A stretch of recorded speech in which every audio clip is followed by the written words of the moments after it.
오늘부터는 전도서 강해를 하겠습니다. 우리가 그 사이에 유대인들이 절기 때마다 낭송하는 그런 다섯 두루마리라고 불리워지는 그 성경에 대해서 우리가 쭉 살펴보았습니다.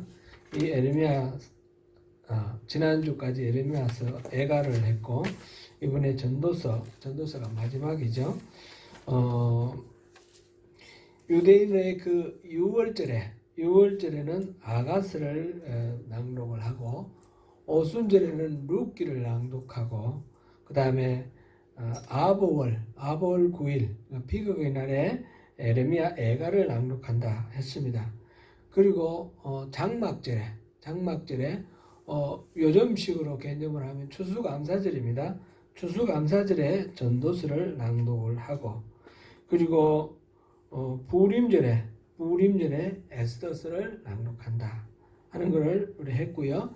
나머지 것들은 다 했고 오늘 이 전도서를 오늘 시작하면서 다섯 두루마리 중에 다섯 번째 합니다. 성경을 열심히 읽으시겠지만 통독 이렇게 해서 한 해에 대여섯 번씩 읽으시는 분들도 있고 그러시던데 여러분들도 다 여러 번 통독하셨을 것입니다. 그렇지만 우리가 이 시간에 우리가 살펴본 것처럼 그 성경을 의미가 무엇인지 또 깊이 묵상하면서 이래 읽는 것은 참 기회가 흔하지 않죠. 신앙생활 30년 40년 해도 사실 룻기, 그 다음에 에스더, 그 다음에 에레미야 애가, 그 다음에 아가를 우리처럼 그렇게 자세히 본 사람은 별로 없을 겁니다. 그렇지 않을까요? 여러분들도 처음 아닌가요? 맞죠? 에레미야 애가를 하다가 제가 1장, 2장, 3장까지 하고 4장, 5장은 이제 생략을 했는데 또 내용이 이제 계속 반복되니까 생략을 했는데 나중에 또 필요하면 또 그것도 마저 하는 것도 의미가 있을 것입니다. 근데 그냥 한번 쭉 읽을 때 느끼지 못하던 거 자세히 한 절 한 절 단어 하나까지 우리가 살펴보니까 전혀 다른 차원에서 또 의미가 있다는 것을 느끼는데 저도 여러 번 읽었었지만 이 설교를 위해서 준비하면서 받는 은혜가 아주 특별했습니다. 이번에 저에게는 이게 그냥 성경에 있는 성경 말씀이 아니고 제 삶에 구체적으로 다가와서 속삭여 주시는 하나님의 말씀으로 들렸어요. 이 전도서도 그렇게 되기를 기대합니다.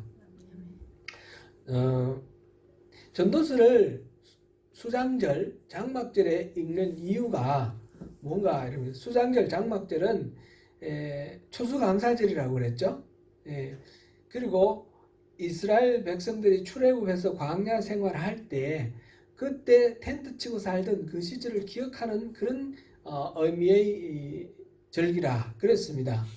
그래서 장막절이라 초막절이라 할 때는 광야 생활을 의미하는 것이고 수장절이라 할 때는 이제 가을 거지 해서 하비스트 추수를 다 하고 난 뒤에 갈무리하는 그런 의미예요.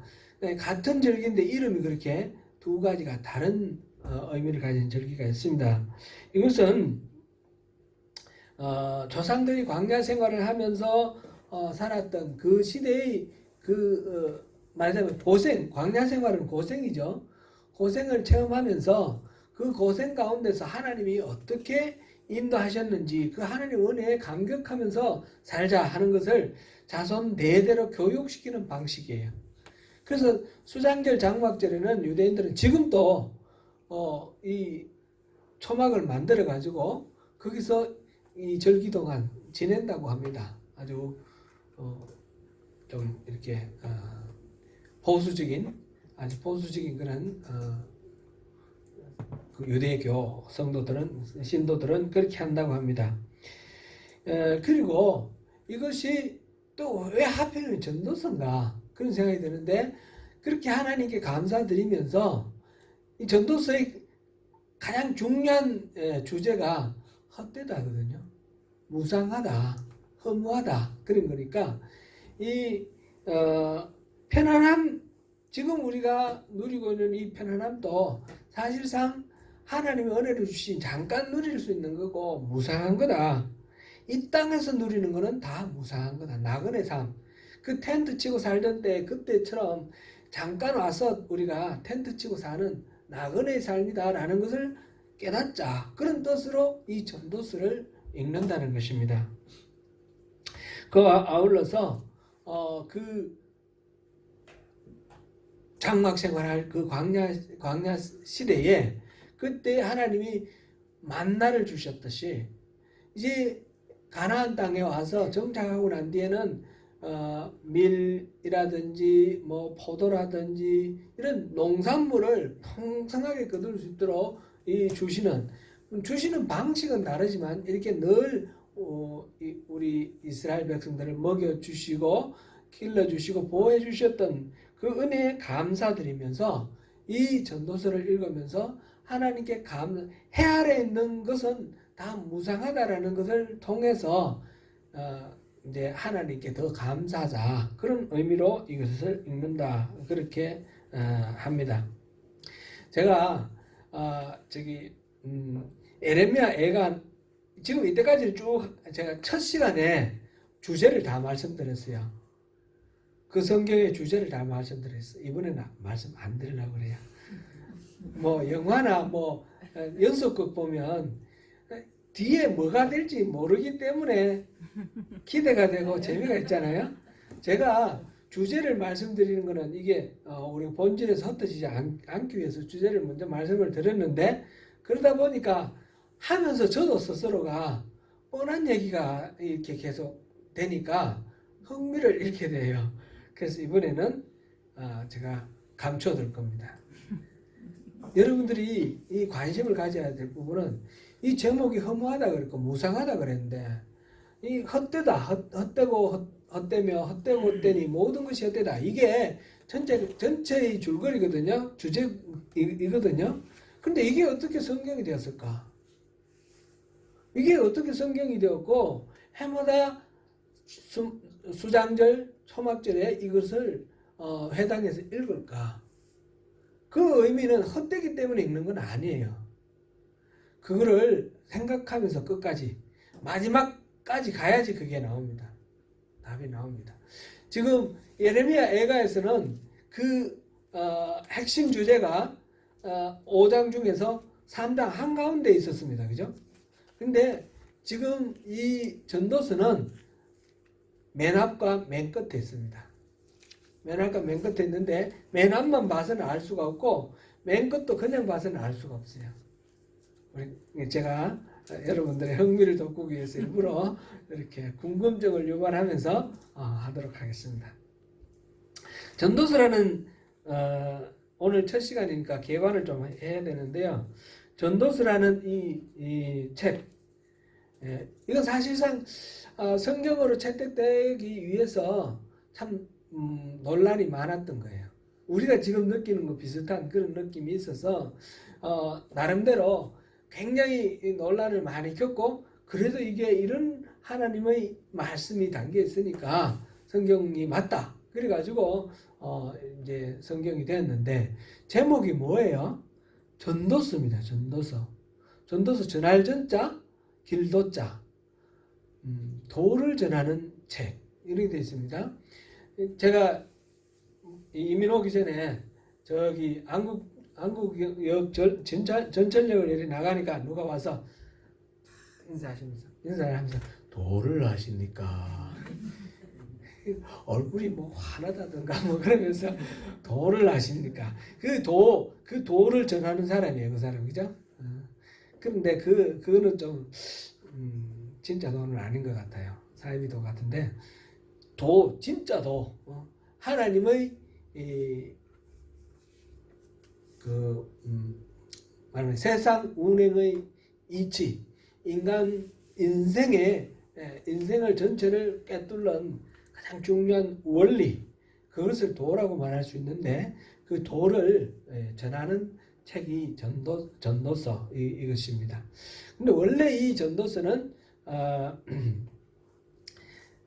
유대인들은 이것을 코헬렛이라고 그랬습니다. 코헬렛. 이 유대인들의 이름은 유대인들이 부르는 이름은 코헬렛이고 이게 70인 번역으로 이렇게 번역되면서 그 다음에 영어로 지금 나와 있는 것이 에클레시아스테스라고 그랬죠. 에클레시아가 뭐죠? 교회죠. 교회. 모임. 부름받은 사람들의 모임. 교회. 그 교회. 부름받은 사람들의 모임. 이것과 관련되는 말이에요. 코엘렛이라는 말은 원래 이 동사 카할이라는 동사에서 나왔는데 카할이 부르다라는 뜻이에요. 그래서 불러서 쭉 여러 사람들을 불러 모아놓고 거기에서 연설하는 사람, 설교하는 사람, 그 사람이 코엘렛이에요. 그래서 코엘렛은 여기서 전도서에 쭉 코엘렛 전도자 이렇게 번역되어 나오는 그 이름이 코엘렛인데 전도자는 바로 여러 사람들 앞에서 말하는 사람인데 무슨 말 했을까요? 바로 하나님의 진리를 말한 사람이에요. 그죠? 그래서 이게 코엘렛이라는 이름이 있었고 에클레시아스테스라는 이름이 있고 그거를 이제 우리나라 말로 번역할 때 그 의미를 집약을 해서 전도서라고 이렇게 번역을 했습니다. 이 전도서는 누가 지었습니까? 통상적으로 우리는 솔로몬이라고 알고 있습니다. 솔로몬이라고 주장하는 이유는 1장 1절 다윗의 아들 예루살렘 왕 전도자의 말씀이니라. 다윗 왕의 아들이다 라는 거 하고 그 다음에 쭉 보면 계속 지혜가 나와요. 그죠? 다윗 왕의 지혜의 대명사가 바로 솔로몬 아닙니까?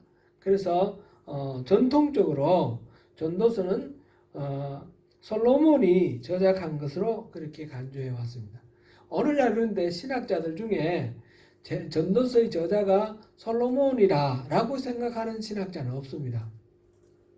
우리 교회에서 우리가 이거를 어느 정도 신학자들이 하는 것은 전부 거짓말이다 이렇게 가르치는 분들도 있어요. 그렇게 가르치면 또 안 돼요. 이건 충분히 그만한 어떤 이유가 있어서 다른 이야기를 하니까 우리가 솔로몬이라는 이름을 기억함과 동시에 왜 이 사람을 솔로몬이 아니라고 했을까? 그것도 우리가 좀 생각해 보면서 적절하게 답을 우리가 갖는 것이 좋을 것 같아요. 솔로몬이 아니라고 생각하는 사람들의 신학자들의 견해도 일치되어 있는 건 아닙니다. 일치되어 있는 건 아닌데 대체적으로 두 부류가 있는데 하나는 페르시아 시대, 바사 시대, 그러니까 그 귀환하기 시작한 게 고레스 왕 때부터 그때가 페르시아잖아요. 그 이후부터 알렉산더가 이제 점령하기 전까지 그러니까 귀환한 게 518년에 고레스 칙령이 나왔거든요. 518년부터 이 330년 이 사이에 기록되었다 이렇게 생각하는 사람들이 있고 그 다음에 330년 이후에 그러니까 그리스가 점령하고 난 뒤에 이게 기록되었다 이렇게 생각하는 사람도 있어요. 그거는 그러니까 페르시아 시대 저작설, 그리스 시대 저작설 이렇게 나오는데 그 가장 큰 이유가 뭐냐면 이게 기록되어 있는데 기록된 말이 이 히브리 말로 기록되어 있는데요. 히브리 말 중에서 미시나 히브리어다 이렇게 읽었는데 이거는 뭐 우리 이름 몰라도 되고 아람어가 많이 섞여 있는 아람어적 요소가 많이 들어있는 그런 히브리 말이라는 거예요. 히브리 말은 히브리 말인데 아람 말이 많이 섞여 있다는 거예요.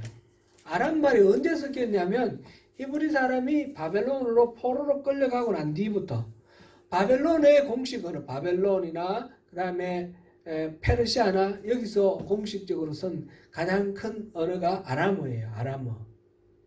아람어 요즘식으로 하면 시리아의 말인데 아람 말이 아시리아나 또는 바벨론이나 그 다음에 이 페르시아 때 가장 보편적으로 쓰이는 세계 공용어인 거예요. 세계 공용 상업을 중심으로 해서 세계 공용어가 아람어였기 때문에 아람어가 그때 당시에 바벨론 포로 이후에 이 아람어가 들어왔다는 거예요.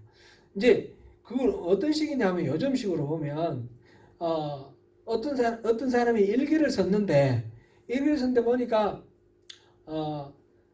뭐 우리말로 뭐 오늘은 날씨가 안 좋다. 근데 날씨가 안 좋은데 아이슬링크에 가가지고 그래서 그래서 스케이트 타니까 기분이 참 좋더라. 뭐 이런 말이 나와 있어요. 그러면 우리말은 한글로 쓰여 있는데 아이슬링크가 나오고 스케이트가 나오니까 이거는 어느 시대인 것 같아요? 조선시대 같아요? 고려시대 같아요? 아니면 요즘 같아요? 요즘 같겠죠. 그러니까 이 단어가 조선시대에는 있을 수 없는 단어가 있다. 그러면 한글로 적혀 있어도 시대는 그 조선시대에 기록된 건 아니구나. 이렇게 생각되겠죠. 히브리 말로 기록되어 있는데 그 히브리 말 중에 단어가 아람어의 단어가 들어있더라는 거죠. 아람어는 예수님 당시에도 예수님이 아람어를 쓰셨어요. 그러니까 이 유대인들이 그때 당시에 공용어가 이제 그리스 말이 공용어가 되고 그런데 우리 영어 잘 모르니까 뭐 영어를 잘 못 쓰는 것처럼 예수님도 그리스 말 잘 몰라서 아람어를 썼어요. 그만큼 그 시대에 그 지역에서는 아람어가 이렇게 통하던 시대인데 그래서 이 히브리 말로 기록되어 있는데 아람어적 요소가 들어있다면 솔로몬 왕 BC 1000년 980년 BC 980년에서 941년 뭐 이런데 그때 기록됐을 수는 없다라는 거죠. 그래서 솔로몬의 저작설이라는 것에 대해서 회의를 하는 것입니다. 그래서 이후에 나중에 이 페르시아 시대나 아니면 그리스 시대에 어떤 훌륭한 현자가 이거를 기록하면서 그 지혜의 대명사가 솔로몬이니까 솔로몬의 이름으로 이거를 기록하면서 그 권위를 솔로몬에게로 이렇게 올렸다. 이렇게 생각할 수가 있습니다. 근데 옛날에는 이런 거를 뭐 요즘식으로는 저작권 문제도 있고 막 그렇기 때문에 표절 문제도 있고 막 이래 되는데 옛날에는 그런 식으로 하는 게 아주 이상한 게 아니고 자연스러웠어요. 성경도 그런 식으로 예를 들면 우리 신약 성경이 복음이 4개가 있지 않습니까? 이 4개 말로도 복음이라는 게 많이 있어요. 베드로 복음도 있고요. 뭐 여러 복음들이 있어요. 빌립 복음도 있고. 그런데 그러면 베드로가 기록했냐? 아무리 봐도 베드로가 기록하지 않았다는 걸 알 수가 있어요. 여러 가지 증거를 볼 때. 그런데 그렇게 옛날에는 썼다는 거죠. 누군가 후대 사람이 써서 베드로의 이름으로 베드로가 쓴 편지다 이렇게 해서 베드로의 복음이다 이렇게 해서 이렇게 다른 사람에게 읽혔다라는 거죠. 그런 식으로 하는 것들이 옛날에는 자연스럽습니다. 이거는 동양에도 마찬가지예요. 동양에서도 그런 식으로 많이 됐습니다. 그래서 첫 번째로 이 히브리어가 아람어적 요소가 많이 포함되어 있는 미시나 히브리어다라는 이런 점에서 솔로몬 저작설이 조금 어려운 거 아닌가. 그 다음에 1장 16절을 한번 잠깐 보겠습니다.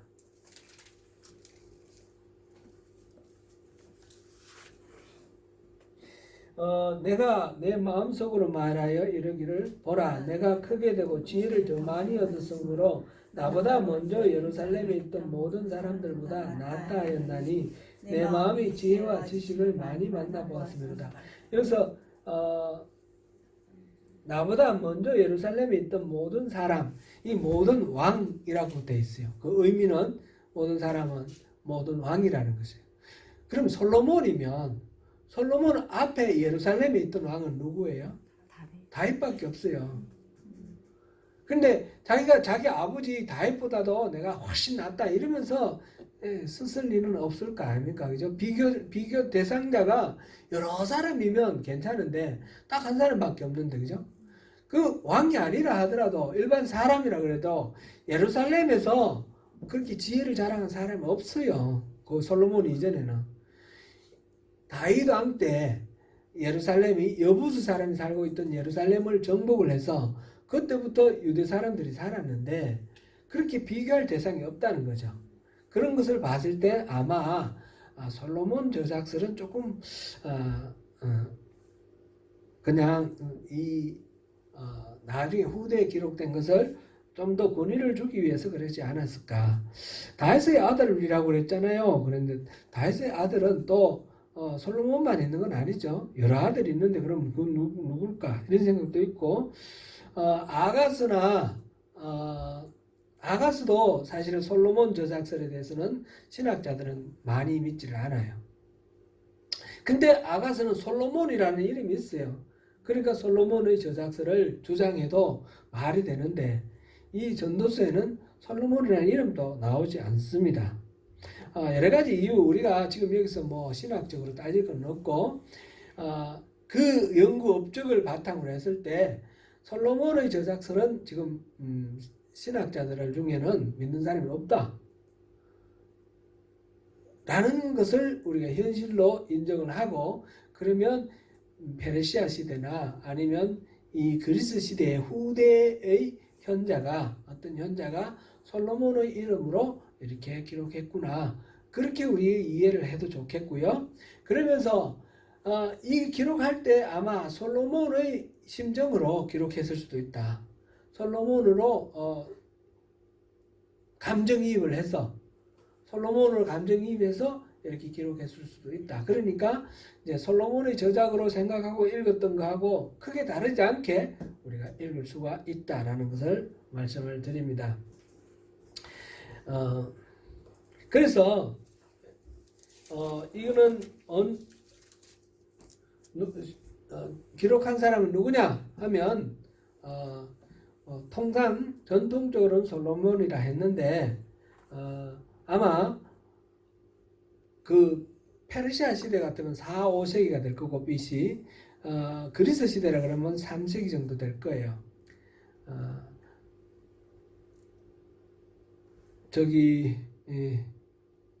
쿰란 동굴에서 그 발견된 문서 중에 이게 있거든요. 이 전도서가 있다. 그러면 분명히 그 이전에 기록된 것은 틀림없는 거고 후대에 나온 건 아닌 것 같고 그래서 그런 것을 토대로 해서 지혜로운 인물로 대표적인 솔로몬의 이름을 빌려서 본서의 권위를 높이는 의도를 가지고 BC 4, 5세기 또는 BC 3세기경에 어떤 현자가 기록한 그런 책이다. 이렇게 우리가 이해하고 있으면 되겠습니다. 그런 시기도 나오고 저자도 나오고 그렇게 될 수 있겠죠. 장소는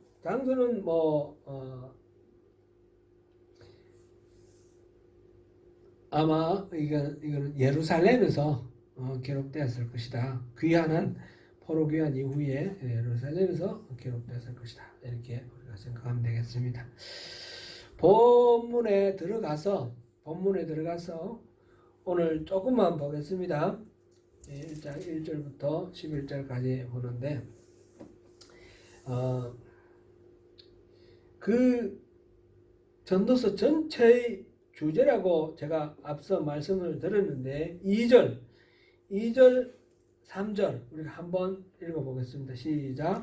전도자가 이르되 헛되고 헛되며 헛되고 헛되니 모든 것이 헛되도다. 아멘. 2절만 하겠습니다. 2절만. 예. 여기서 제가 또 한 가지 더 말씀드릴 거는 1장 1절부터 11절까지는 서론에 해당되는 것이고요. 그 다음에 12장 보시겠습니다.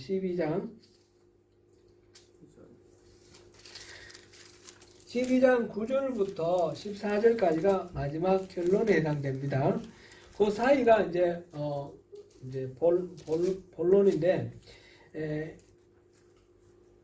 여기서 전도자가 1장 1절부터 11절 사이에는 3인칭 관점에서 나왔습니다. 전도자가 다른 사람입니다. 전도자가 있는데 제3자 입장에서 전도자를 이야기를 하고 있습니다. 그런데 그 다음부터 1장 12절부터 나 전도자는 나라고 나와 있죠.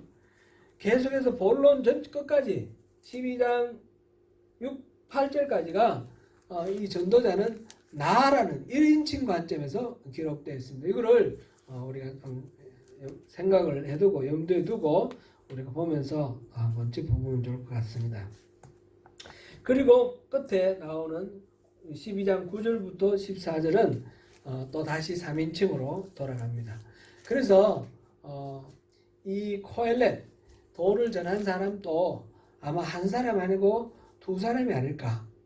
1장 12절부터 12장 8절까지 이렇게 정리된 하나의 문서가 있고 그것을 모아가지고 그것을 보고 다시 편집을 해서 마지막으로 또 한 사람이 또 있지 않을까. 그게 1장 1절부터 11절까지 12장 9절부터 14절까지 이렇게 했을 것이다. 이렇게 보는 견해도 있습니다. 그건 참고로 그렇게 하고 이 인칭이 다르다라는 것은 우리가 이제 기억을 해놓으면 좋겠습니다.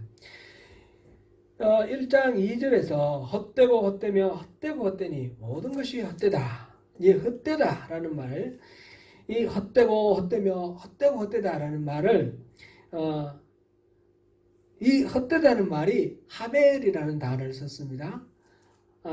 헛되고 헛되며 이 말은 하벨 하벨림 이렇게 하벨 하벨림 이렇게 되어 있거든요. 영어로 말하자면 vanity of vanities 이런 식으로 헛된 것들 많은 것 중에 헛된 것 이런 식으로 표현을 해놨어요. 헛되고 헛되며가 헛된 것 많은 것 중에 헛되다.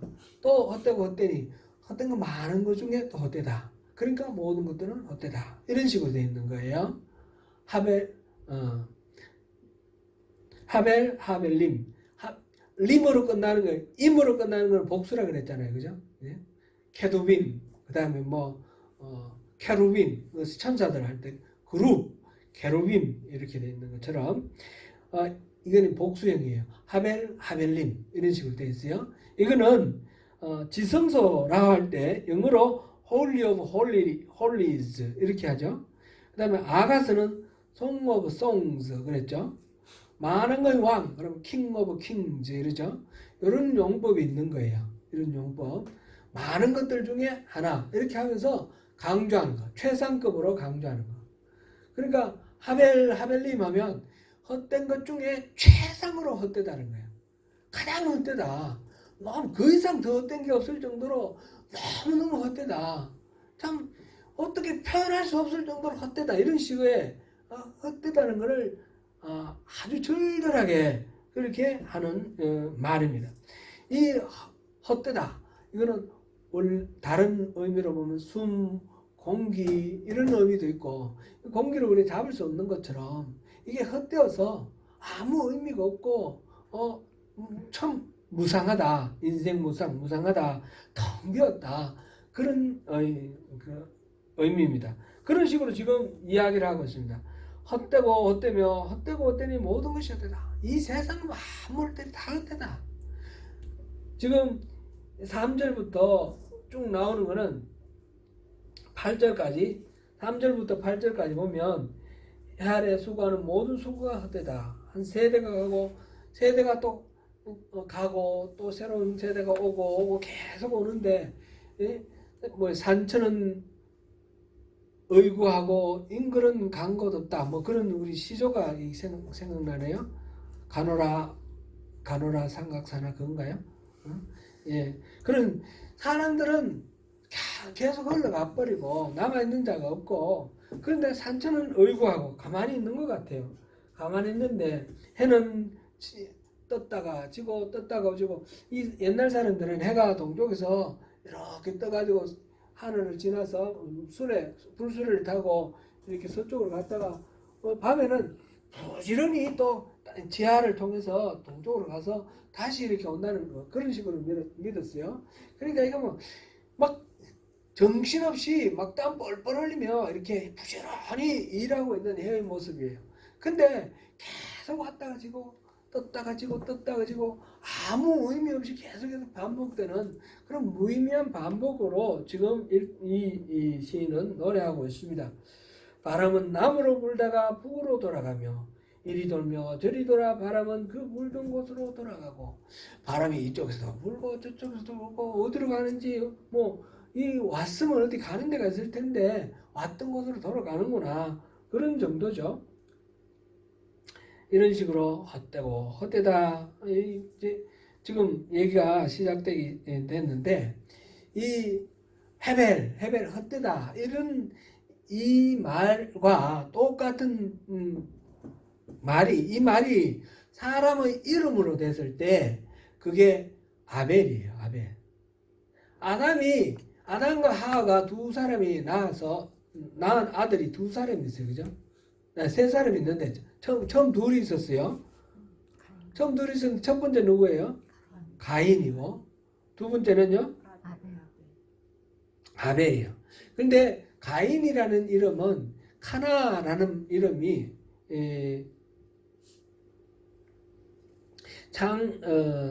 창세기 4장으로 한번 볼까요? 창세기 4장.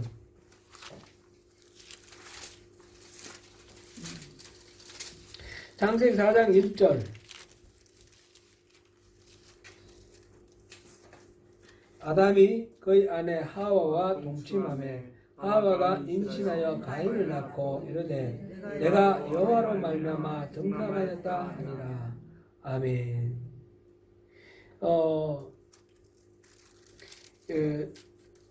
등남하였다. 가인을 낳았다. 이 gave birth Cain 이랬는데 gave birth to Cain 그런데 이 낳았다 이 말이 창조했다라는 뜻이에요. 아담과 하와가 선악을 알게 하는 나무의 실과를 따먹고 타락했어요. 그걸 왜 먹었죠? 하나님하고 같아지려고. 하나님하고 같아지려고 그걸 따먹었어요. 그래서 죽지 않는 존재인 이 아담과 하와가 죽음의 징벌을 받게 됐어요. 그리고 에덴 동산에서 쫓겨났어요. 그러면 어떻게 해야 돼요? 회개하고 잘못됐다 그러고 죄를 빌고 회복해야 되는데 이 아담과 하와는 그러지 않은 거예요. 이 두 사람이 낳은 아이 이름이 가인이에요. 창조했다. 내가 가인을 창조했다. 창조는 하나님만 하시는 거예요. 그죠?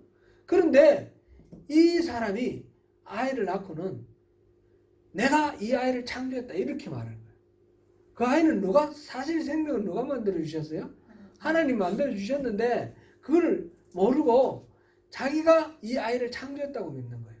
그러니까 하나님하고 같아지려고 선악과를 따먹은 그 마음, 그 욕망, 하나님과 동등해지려고 하는 창조주 하나님의 자리에 올라서려고 하는 그 교만과 그 아집이 그대로 남아있는 거예요.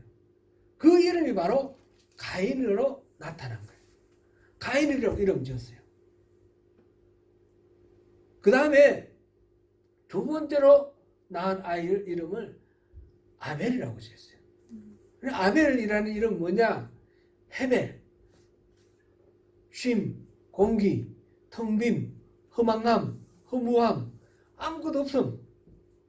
가인은 자기가 하나님과 같다라는 그런 측면에서 가인이라고 이름 지었고, 그 다음에 이 아벨은 헤벨이라고 이름 지은 거예요. 아벨이나 헤벨이나 같은 단어예요. 그렇게 허무함으로 지었어요. 정말 이 아벨은 정말 허무하게 죽었죠. 형에 의해서 허망하게 죽었는데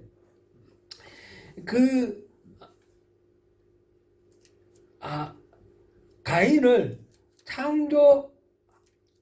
창조주신 하나님처럼 그렇게 되고자 했던 그 원초적 욕망을 드러내서 창조하다는 의미를 가진 가인이라고 이름을 지었고, 이제 그 가인과 함께 두 번째로 얻은 그 아들에게는 헤벨이라는 이름을 지었습니다. 오늘 여기서 헛되고 헛되다 그 두 번째를 낳으면서 그런 것을 또 이 아담과 하와가 느꼈는 것으로 이렇게 이해가 됩니다.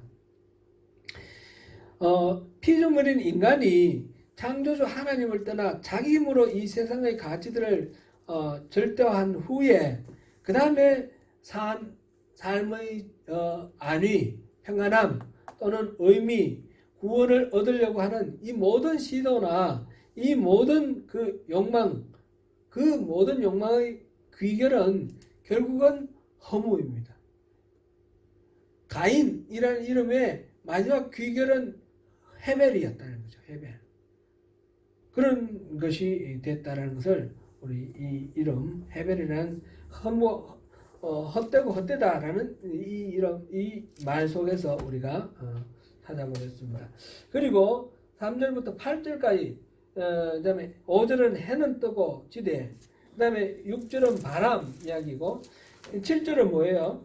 모든 강물은 계속해서 바다로 흐르는데 그러면 바다가 계속 물이 계속 들어가면 차서 뭐 이렇게 올라와야 되는데 바다 수면은 그대로예요. 수위는 그대로예요. 그죠?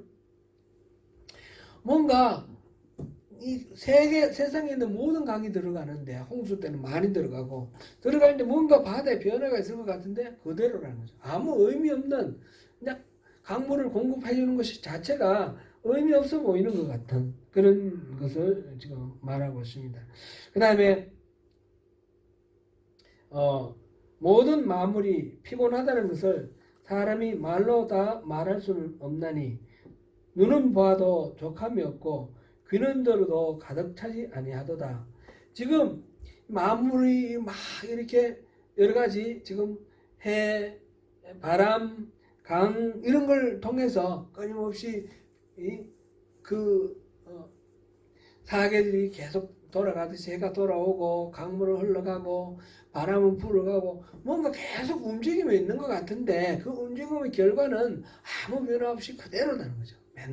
맨날 그 자리 있고 너무 이게 참 무상한 거 아니냐 그랬는데 그러면서 이 바라보는 이 대상들 해가 아침에 떠서 저녁이 질 때까지 부지런히 마차를 타고 달려가죠. 그럼 밤에 또 저 부지런히 달려가죠. 이렇게 보면 막 정신없이 땀 뻘뻘 흘리면서 일을 하고 있어요. 바람도 마찬가지잖아요. 왔다 갔다. 강물도 열심히 올라가고 부지런히 일을 하는데 그렇게 하니까 결과는 아무것도 없지만 그것을 위해서 부지런히 애쓰고 땀 흘리고 힘들겠다는 거죠. 힘들겠다. 피곤하겠다. 피곤하겠다. 그 피곤하다는 말을 의미를 써요. 해 아래 세상의 모든 것들이 수고라는 말이 수고하는 것을 이렇게 했는데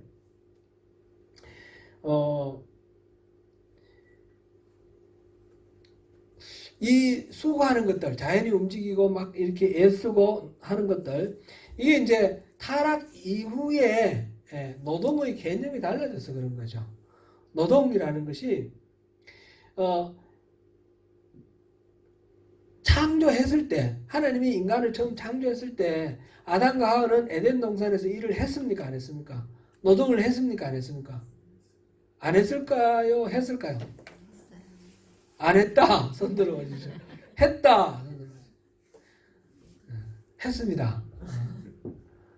노동을 했습니다.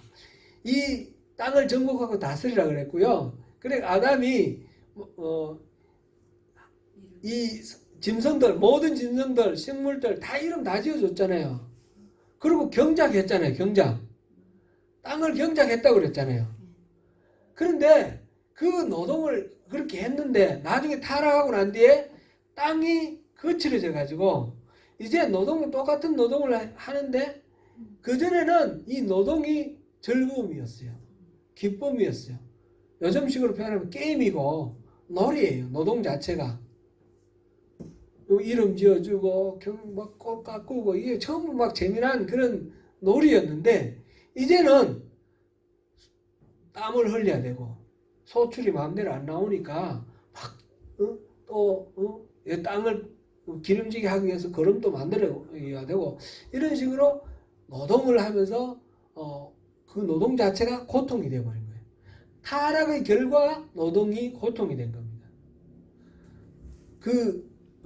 출산이라는 거 있잖아요. 출산도 타락 이전에 출산이 가능했을까 안 했을까 이거는 성경에는 안 나와요. 근데 모르겠어요. 근데 분명히 드러나는 거는 있어요. 출산하는 거 이거를 영어로 뭐라고 그래요? 이 기브버스가 레이버예요. 레이버. 노동하고 같은 단어를 써요. 노동하고 같은 단어, 산고라는 말 있잖아요. 산고가 레이버예요. 레이버. 노동하는 고통, 이 출산하는 고통 이렇게 돼 있어요. 그러니까 생명을 만들어내고 이 하나님이 창조하신 모든 피조물들을 다스리고 그것들을 다스린다는 말 자체가 창조하신 원래의 모습대로 지켜내는 것을 다스린다고 그랬어요. 그죠? 막 군림하고 착취하는 게 아니라 치산치수라는 말씀을 제가 여러 번 인용을 했던 것 같아요. 그렇게 해서 원래 만들어진 그 목적대로 된 것이 잘 다스려지는 거예요. 그런 식으로 하나님의 동력자로 잘 하고 있던 아담과 하와가 이제 하나님과 동등한 자리로 일어서려고 하다가 타락해서 그 다음부터 하는 모든 일들은 하나님의 일이 아니라 자기 일이 된 거예요. 자기가 하는 일이니까 하나님의 일을 할 때는 하나님이 그 속에 기쁨을 주셨는데 이제는 여기 고통이 들어가 있어요. 고통이. 그래서 노동의 근본적인 성격은 기쁨이에요. 그럼 오늘날도 우리가 노동을 굉장히 그 자체가 하나님 주신 그 형상 완벽하게 파괴된 건 아니니까 그 노동 자체에서 기쁨이 있어요. 자기가 하고 싶은 거 하면 너무너무 기뻐요. 땀을 흘리고 고통스러워도. 그런데 또 억지로 해야 될 때는 너무너무 힘들고 어렵고 이런 거죠. 지금 해 아래서 일어나고 있는 여러 가지 일들이 이제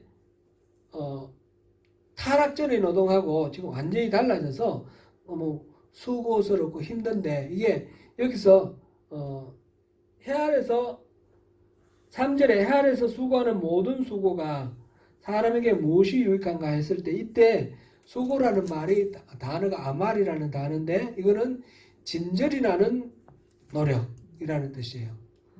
너무너무 끔찍하고 막 하기 싫은 억지 속에서 진저리를 하면서 하는 수고, 노력 그런 의미예요. 이렇게 어려워진 그런 상태입니다. 이렇게 자연현상이 여러 가지 끊임없이 변화되는데 너무 무상하다라는 것 그것을 보고 이제 인간이 그 속에서 만물이 다 피곤하구나 라는 것을 이제 느끼는데 이 전도자가 느끼는데 그런데 인간은 보니까 눈으로 봐도 족함이 없고 눈으로 뭘 봐도 그 눈 보는 거로 만족이 안 되는 거죠. 귀로 듣는 것으로 차는 것이 없다 그랬어요. 차지 않는다 그랬어요. 보고 듣고 먹는 거는 어떻습니까? 많이 먹으면 만족이 됩니까? 안만 먹어도 만족이 안 되는 거예요. 그래서 어떤 사람들은 이 먹는 거를 식탐하는 사람들은 먹고 그다음 토하고 또 먹고 먹는 것으로 이제 이 혀에서 누리는 그 기쁨은 사실은 찰나잖아요. 그죠? 몇 초잖아요. 몇 초. 넘어가 버리면 그 다음에 배가 부르고 불쾌해지고 힘들어지고 배고플 때 먹는 거는 달콤하고 너무너무 좋지만 먹는 것으로 만족을 채우려고 그러면 만족이 안 되는 거죠. 모든 것들이 다 그렇다는 겁니다. 인생이 그렇다는 것입니다. 무엇으로도 만족이 채워지지 않는 그런 허망한 것이 이 세상에 살아가는 인생의 현주소다. 그것이 지금 1절부터 11절까지 이야기입니다. 그래서 여기서 보니까 해 아래는 새 것이 없다. 9절에 해 아래는 새 것이 없다. 무엇을 가리켜 이기를 보라. 이것이 새 것이라 할 것이 있으랴. 우리가 있기 오래전 세대들에도 이미 있었느니라. 세상에 보니까 새 것도 없어 보이고 뭔가 여기서 질려가지고 다른 것 좀 찾아보려는 거 그것도 매일 마찬가지로 질리는 일들이라는 거죠. 오늘 몇 가지만 보겠습니다. 오늘 읽은 이 1절부터 11절을 바탕으로 해서 생각하면서 이 전도서에서 하나님은 무엇을 우리에게 말씀하시고자 하시는지 오늘 결론을 드려버리면 재미가 없을 것 같아서 결론은 여러분들이 스스로 찾아보시고 앞으로 함께 또 우리가 찾아보는 그런 것을 하겠습니다. 무엇보다도 하나님, 우리 결국은 이게 이제 성경이 되는 것은 하나님에게 우리가 주권을 돌리면서 하나님께 소망을 두고 하나님께 답을 찾고자 하는 그 때문에 이게 성경이 되었지 않겠습니까? 그 하나님, 결론은 우리가 다 말하지 않더라도 어느 정도 우리는 갖고 있습니다. 그 하나님께 우리가 소망을 두고 하나님께 지혜를 구하면서 이 성경 전도서를 통해서 하나님 주시는 답을 우리가 찾아나가고 그것을 삶 속에서 이거 어디까지나 하나의 지식으로 이렇게 채우는 것은 의미가 없습니다.